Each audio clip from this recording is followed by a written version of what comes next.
let's get ready to think together about this scripture for a few minutes up under the thought and the topic, don't believe the lies. Don't believe the lies. And let's subtitle it, Going While Grieving. St. Paul Nation, to my folks online, go ahead and type that in the chat to somebody right now. Let them know we got to keep going while grieving. And if you're in the building, go ahead and tell somebody, lean to that neighbor and say, we got to keep going even when we're grieving. Going even while we're grieving. Got to keep going, got to keep going, got to keep going. We got somewhere to go. St. Paul, let me start you off by this, like this last year question. Do y'all know any liars?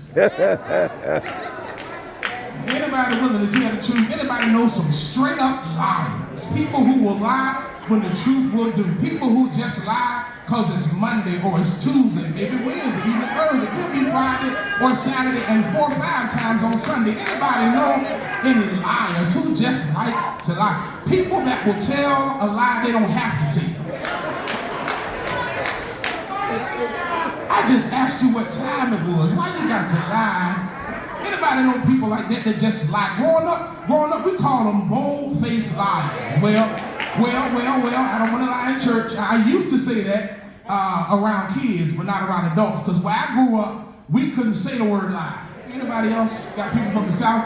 Yeah, I see y'all was raised with my grandma and them. We couldn't say the word lie when we were kids. What you had to do was, it was a whole different story, literally, because you had to say, oh, you storying on me. Oh, you told a story. We couldn't say the word lie. Apparently, particularly, we couldn't say it about adults. If my grandma heard me say an adult was lying, that was it for me. I probably wouldn't have made it to this ripe age if I had the boldness to say an adult was lying. I guess in their minds, adults couldn't lie. At least they didn't want us to call them out. And St. Paul, as I get a little older, as I get a little more gray in the beard, a little less hair on the hairline, I'm starting to think about things a little more. And this week I thought about the fact that as children we were told not to say the word lie, and it made me think maybe one of the things we need to be working on in our daily lives, maybe one of the things we need to do to get free. I wonder if maybe all these years later, one of the things we all need to cleanse from our souls is the fear of calling a lie a lie. In our interpersonal relationships, on the job, in the church house, when we're with the community, when it's coming through the news media, from the mayor or the governor or the congressperson or the president, sometimes we just have to have the fortitude and the unfailing integrity to say that's a bold-faced lie, and you know it. Every now and then, we as a prophetic community ought to be willing and ready to say, no, you telling a lie. And y'all, because I'm a little wiser, not much, but a little wiser than I was a few years ago, I realized that the main place we really need to say, stop telling lies, is in the mirror. Woo! Oh, that's good, that's good. I know we love to talk about the lies on 4 News. I know we love to talk about the lies in the press. I know we love to talk about the lies of white supremacy. I know we like to talk about the lies out there, but maybe where we really need to stop accepting lies is in our own hearts, in our own homes. Maybe it's time for us to call out the lies, because if you know liars like I know liars, if you know people who lie so much that if they say it's hot, you know it must be snowing outside. If you have experience with those kind of people, you know what I'm going to tell you in a moment, which is that the real problem with liars is maybe not the people who lie, but the real problem are those of us who keep accepting and living those lies. Maybe the real problem isn't that some people use subterfuge every now and then. Maybe the problem is that we are willing to allow those lies to create who we are and who we are not. Maybe the problem is not just the liars, it's those who live inside those lies. Matter of fact, ministers, I've been thinking for Lent this year, theologically, maybe what I'm going to do is I'm going to give up liars for Lent. I'm going to say to everybody who lies to me, you a lie, get out my face. I'm going to say it nicely, especially at the church, because I'm a pastor. I love y'all community. But for Lent, I think I'm going to give up lies. Because if there's one thing we can do as a prophetic community, if there's one thing we can do as people of hope and strength, if there's one thing we can do that would change our internal lives, but also the whole of the world, it is to stop accepting and swallowing lies. Woo! My brothers and my sisters, we are culpable for what happens in our nation, culpable for what happens in our city, culpable for what happens in our village if we continue to swallow up lies. Because there's always going to be somebody to tell the next lie.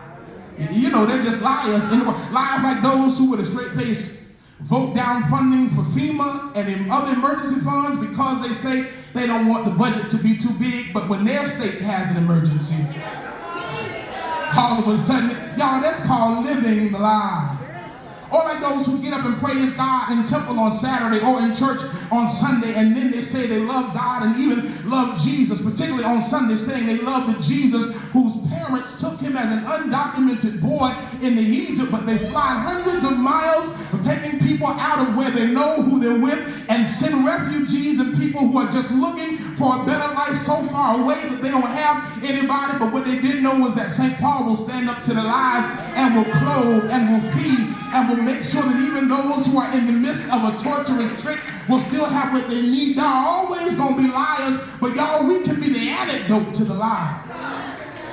There will always be those who lie, like Latinx politicians in LA, but also here in Brooklyn and everywhere else. Yes. Who say they want solidarity and want the white man to get foot off their neck. But when folks think the cameras are off, when folks think the mic isn't hot, using homophobic and racist language, calling black children monkeys and talking about beating a young black boy, somehow believing that brown folks can get free while chaining black folks up. Dr. King already told us, no. We must learn to live together as brothers or we're going to perish together as fools. But folks are trying their best to continue living the lie.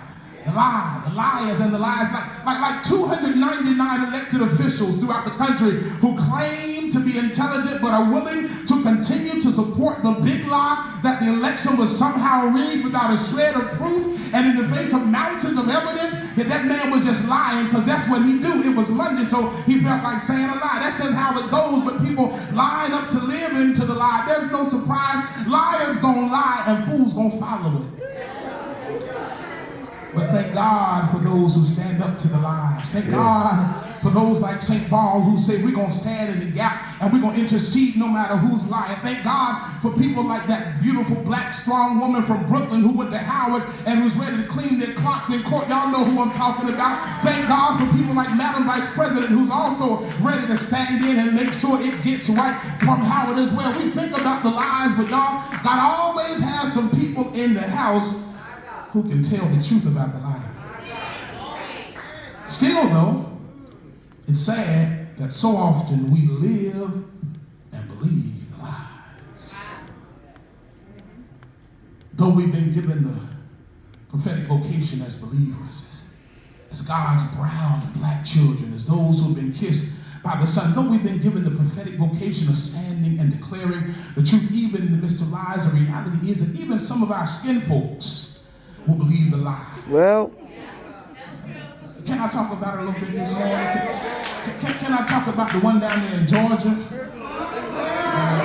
who made a fool of himself the other night, who was trying to unseat Senator Warnock by cozying up to the lies of the right-wingers on the issue of reproductive justice, saying one thing out of his mouth and at the same time all but using the 3-for-1 coupon down at the clinic. Come on, let's talk about it. People love to live lies. But that's all right, because even down there where he's at, we still got Stacey Abrams. We still got folks like the governor. We've still got those, and I call it the governor already because I know what's going to happen. We still got folks down there who are doing that work. I thank God for those like Senator Warnock, those who came up out of places like Spelman, Howard, and Morehouse to make sure that even when lies are on the evening news, we're going to tell the truth. Speaking of lies, listen at who it is that's standing up. Howard, Morehouse, Spelman, but folks keep telling the lie that HBCUs need to be defunded and are not needed, living and perpetrating lies, y'all. Public Enemy told it like it is. Can't trust it, can't trust it. Can't trust it, can't trust it, can't trust it. And liars keep on lying and grifters keep on grifting because we're too easily convinced that living in a nice, comfortable, soft lie is better than living a hard truth. And y'all, Good morning, St. Paul Nation. Amen. Thank you so much for joining us this morning. Here is your weekly update catch my breath. from the Ma'afa Ministry. The Ma'afa Ministry. Get a little water. Get a little water. Catch my breath. See, God knows what you need. And y'all, Pastor, you done made a mistake. You gotta let me get comfortable. You told me to take my time. I'm not gonna take all the time I could, but I'm gonna take a little more time. And y'all, the people who are willing to believe the lie are really the biggest part of the problem. And we see in the text, because somebody said, Pastor, when are you going to touch the text? We see in the text that just in such a time of lies, when the children of Israel believe the lie that there is no hope without Moses. In a time where the people believe that they are not enough to conquer the land.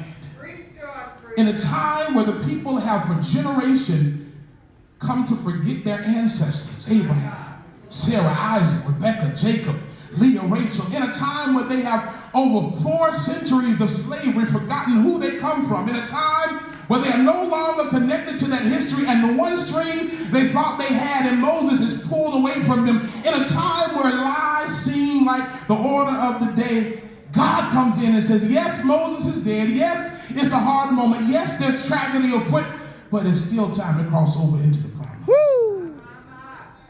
Y'all, naturally, the people are nervous about moving without their Moses. He's the main link that the people have to God who made the promise in the first place. He's the main thing that keeps them feeling stable and linked to their heritage and their hope. From the top down, he's everybody's rock. And so the people are shook when Moses goes away. And it seems impossible to cross over without the one, or in our cases, should I say without the ones who brought us over. Anybody ever gone to the funeral home and saw grandma in the casket and felt like it was the end?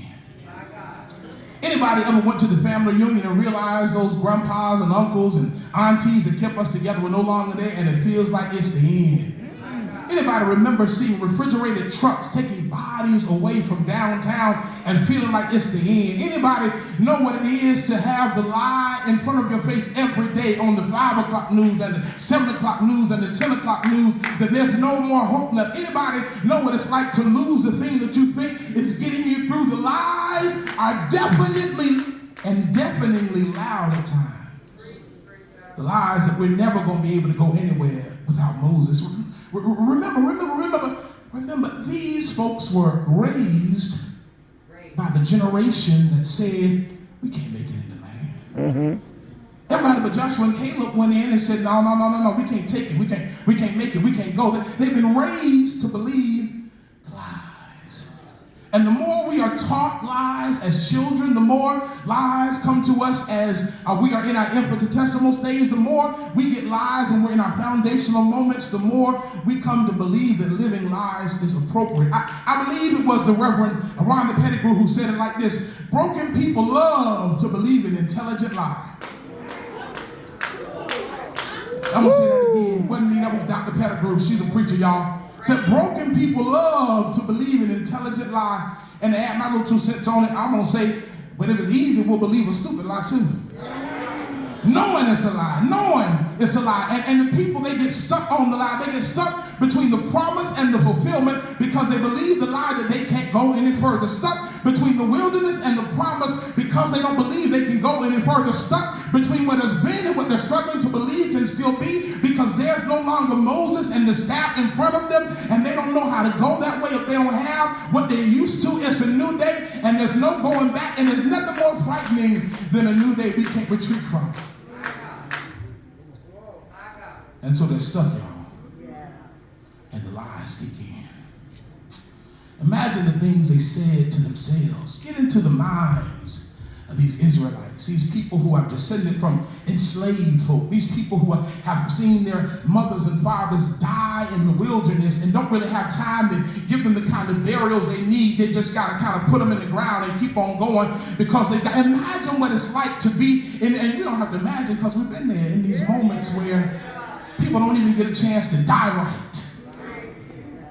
And now Moses is dead. And the people believe the lie that they can't make it without Moses because they're not strong enough. The group is not large enough. They can't do it. And now they have to figure out what they're going to do and how they're going to keep on going while they're grieving. Now they're grieving and they're tempted to stop and stew where they are. They're ready to jump to believe the lie, and they're ready to believe anything that somebody tells them. But if we're honest, y'all, we can't really judge them for that, because when we are in these moments, we believe lies as well. We can't really judge the intelligent lies or the stupid lies they believe, because we swallow many lies our own selves, sometimes good ones, sometimes bad ones, but we believe many a lie. Come on, let me hit you intergenerationally, like the lie of texting when you know she ain't thinking about you no more.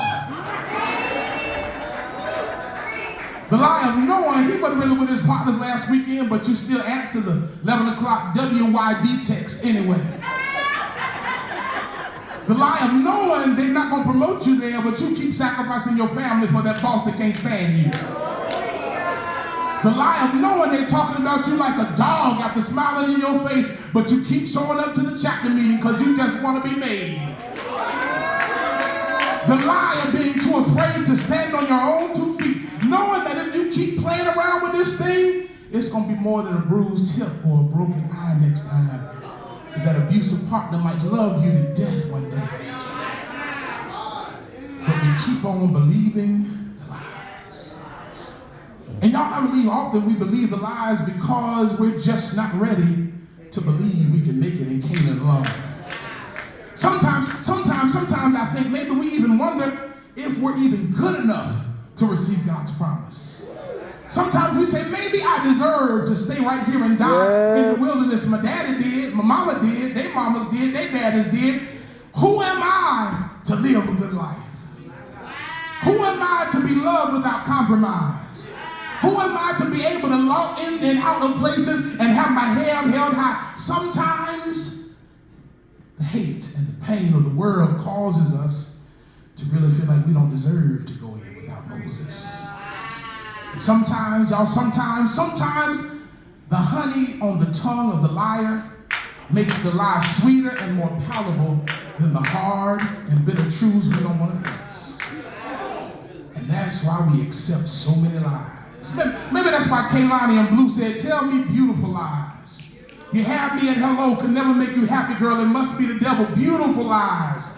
Don't break my heart, just tell me beautiful lies. And if you're a little older and you think, no, Kaylani and Blue, they foolish, we knew better back in the day. No. Because Eminem and Rihanna said, I love the way you lie. And if you feel like you did it better even before then, back in the 90s, don't forget Miss Badu was a whole fool. She used to dig down in her purse to pay his way and his homeboy's way, and sometimes his cousin's way. They don't never have to pay. Ain't got no... Y'all, she was living a stupid life. And generations before that, and Riri, another Riri said it, you were no good, heartbreaker. Where you at, St. Paul? You a liar and you a cheater. And I don't know why I let you do these things to me. Y'all, folks didn't just start believing the lies. Final case in point, because I didn't get somebody back in the 40s, the 50s, the 60s, the 70s. Y'all remember the foolishness Shirley and Barbara was on in Woman to Woman? Because your generation's so much wiser, right? Or remember that stuff Betty Wright used to say, talk about, don't let the man cheat in peace. Foolishness. Every generation loves to live its own life. Because lies have a way of tunneling down into our souls and literally eating us up inside. But we are fooled into thinking that the sensation of that is better than nothing at all. And the children of Israel are lying to themselves. And the world is lying to them. They spent 400 years in bondage. They don't know where it is they're going to go. There are lies in the camp. Their minds are playing tricks on them. And it is becoming easier and easier to come up with self-limiting lies because everything they've ever known is marked by death and transigence. These people have lived their entire lives in the wilderness. That's all they know. They never met the powerful and faith-filled ancestors. They're separated from that past by slavery. And so all they know are debilitating deaths, disorienting distractions, and so their minds are adapting with damaging distortions. Lies are all they have. And when lies are all we know, lies eventually become all we can handle. Now, actually, I'm almost done. There's a recent study published in the journal Scientific American that finally laid this all out in black and white a few years ago. The study found that the more we tell lies to others, and the more we hear lies from others, the easier it becomes to lie and accept lies. Neuroscientists, they found that your brain literally changes when you tell or hear a lie. They say that the part of the brain that processes emotional response like guilt, it becomes less active the more you're in the midst of lies. So the more you lie or the more people lie to you, the less you feel guilt about lying. And lies become the way of your future. Lies become normal. Lies become natural. It's a downward spiral that never stops unless we allow God to stop it. And in the midst of their grieving, St. Paul, in the midst of their grieving, God speaks and makes it clear. There is still a promise to walk into. There's still a land that they're being given. There's still promises that they can hold on to. So yes, they got to grieve. And yes, it's all right to weep and wail and mourn. And yes, it's all right every now and then to sit down for a few moments and to allow yourself to go through the process of feeling overwhelmed by life. But don't ever sit down on the stoop and start to think that the lie that sits down beside you is your friend. It's there to stab you in the heart. Lies don't make good friends. God knows the loss, y'all. God knows the loss. God makes it clear that God is understanding the loss. He says, Moses was my servant who's dead. God says, I know what it is to be on this journey. I know that you lost some things. I know you feel like giving up. God understands the pain of loss. God understands the tears. And while we are so tempted to swallow lies, God understands that folks have been swallowing lies a long time, all the way back to Barbara and Shirley. And sometimes it's because being alone or facing the truth is a burden too heavy and a bridge too far. Especially when we haven't done the internal work to come to trust and love ourselves fully yet. Yeah. But even though lies are sometimes beautiful in the moment, even though lies might sometimes seem pleasant for a moment, we must fight for the truth that God is still present and we can still proceed even through rocky terrain. Y'all, I remember this. I remember how my great-grandma and them, they would have been about 95 this year. So they were part of that great generation that started St. Paul. They were just like those proud black people who came up here looking for a little bit of home in the North back in 1927, wanting to be able to have a place where they could live the truth in the midst of a world telling lies. And those people used to say things like, if somebody a lie, they'll steal. Yeah.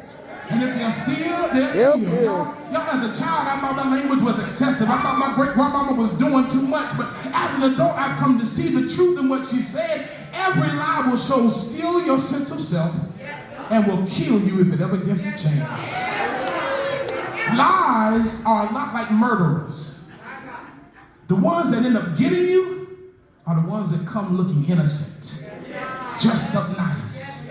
Those are the deadliest ones because you never see the knife coming.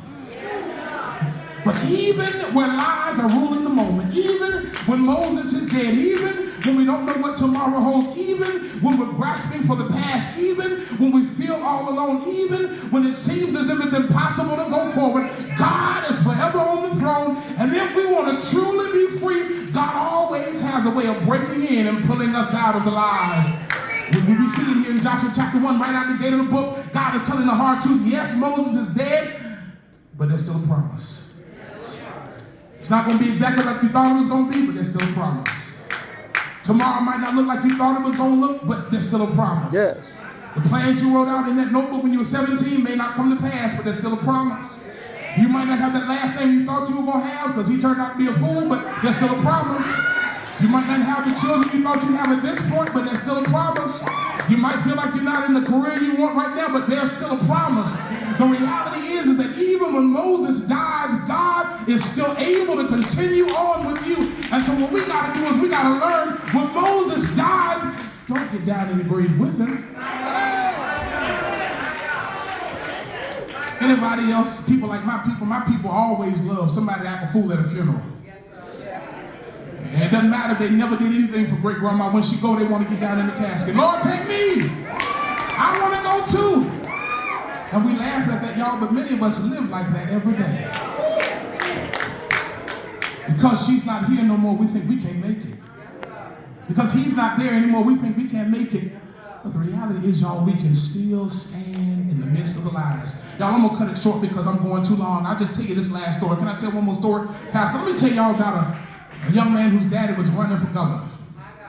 Stories told of a young man whose daddy was running for governor, and the campaign had gotten terrible, y'all. There was all kind of mudslinging, all kind of lies being told. People called his daddy and his mama everything but children of God. They said the daddy was a liar. They said the daddy was stealing. They said the daddy was a communist. They said the daddy had all kind of affairs every which way. They told every lie they could tell on the daddy. Then they also talked about his mama, said his mama was everything you wouldn't want nobody calling your mama. Come on, I ain't gonna say it all. I'm not gonna use the language. But they called the daddy and the mama everything you could think of. And one day just before the election, the young man was asked by a classmate why he wasn't angrier and acting out about these things. He said, you must be so calm about it, unbothered, because it's the truth. He said that just to get a rise out of the friend. But without missing a beat, the candidate's son said, no, it's just the opposite. I don't care because I know these are lies. And he went on to say, my daddy won his election as mayor despite the lies. And my daddy won his election as congressman despite the lies. And this is no different either. The boy got real animated then. He got up, he stood up, got loud and said, well, everybody could hear, because he knew people were listening, ear hustling to see what he was going to say. He said as loud as he could, I'm not afraid of what will happen. I don't care about what people are saying. I'm not pressed because my daddy is undefeated against the lies. Lies can't stop him because my daddy ain't nothing but the truth. Good day, St. Paul. I enjoyed being with you this morning, and I pray the Lord bless you real good until the next time. But before we leave here this morning, go ahead and remind yourself and remind the liars of the world that your daddy is nothing but the truth. That our God is undefeated in the face of lies. That your God is able to stand up to everything that says you can't make it. Yes, the enemy will lie and say that you can't make it past this hurdle, but keep going because God ain't nothing but the truth. In all of these things, you are still more than a conqueror. God ain't nothing but the truth. It might seem like you can't take the territory where you're going, but keep going anyway because God ain't nothing but the truth. It might seem as if you can't make it without Moses. Might seem you can't make it without mama. Might seem you can't take it without daddy. Might seem you can't go without big mama. Might feel like you can't stand without grandpa. Might feel like you can't get through because the pewmate is gone. Might feel like you don't want to do without that last relationship. Might feel like you can't go unless you get a little more money. Might seem as if everything says you can't make it. But I come to tell you this morning, our God is nothing but the truth. Don't believe the lies, decolonize. The lies that say we can't build schools. Tell them it's a lie, imagine me. Continue to go on and tell the truth. The lies that say the black children can't learn. Tell them it's a lie and keep on learning anyway. The lies that say God can't use women. Tell them it's a lie, Queen Mother and Pastor Portia and Minister Carla. Let them know it's a lie. St. Paul continue to stand against the lies. When they lie and say black people aren't brilliant, keep on getting those doctoral degrees. Because St. Paul, I'm done. The limits we set, the limits I set, the limits the world set, those are lies. And we cannot afford to live and believe the lies. So we got to keep on going even when we're grieving, St. Paul. We got to keep fighting for the promises because we've got a secret weapon along the way. We've got a pastor like Pastor Brawley who stands week after week and declares the truth even when telling a lie would get a bigger check. Even when telling a lie would make him friendlier with the power structure.